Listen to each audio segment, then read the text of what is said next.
人美心善，而且他特别大方，而且他很敬业，基本上你是看不到他回去休息的。对，自己也做到了，而且没有那个威亚，非常累。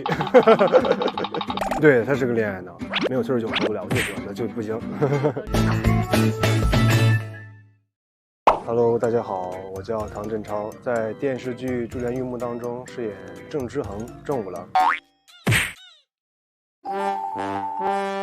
作为本剧在扬州最后出场的大反派之一，请用3个词形容一下自己是怎样的反派？阴险，但是很勇敢，还有一点小可爱。郑之恒和苏慕遮前期在商业上的互相较量很有看头。你印象最深刻的和苏慕遮的对手戏是哪一场？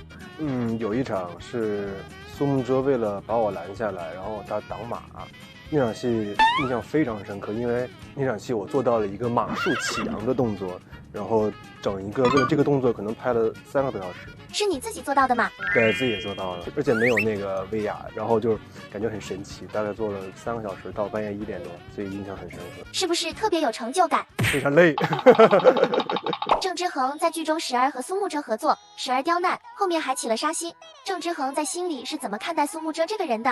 因为郑之恒就是属于扬州的富二代，扬州最大的富二代，然后在自己的家里，然后碰到了一个苏慕遮这样的人，是一个硬骨头，就是从来没有人在扬州敢这样跟我说话，从来没有人敢在扬州拒绝我的请求，但是苏慕遮全做了一遍，所以会跟苏慕遮是一种互相不服气吧。这是第一次和赵露思合作嘛？感觉怎么样？感觉非常好。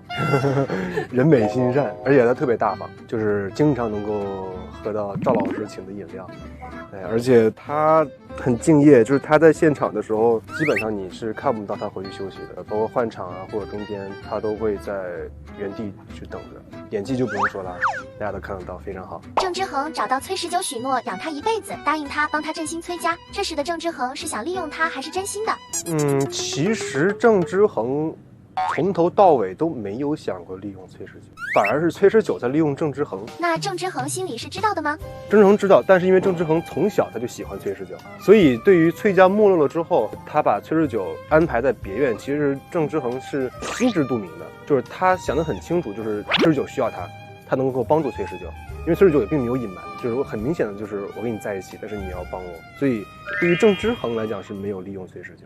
谢可寅说郑之恒是个恋爱脑，你同意他的说法吗？对，他是个恋爱脑。天黑之后去找张杰，把所有的事情给到我一个人身上，告诉他，你从头到尾都是一无所知的。没有崔十九活不了，我就说那就不行。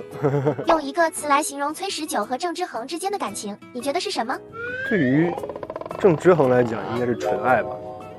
所以崔十九说的是什么？郑之恒其实不是渣男，后期他其实是一腔真心付给崔十九的，然后也挺傻的。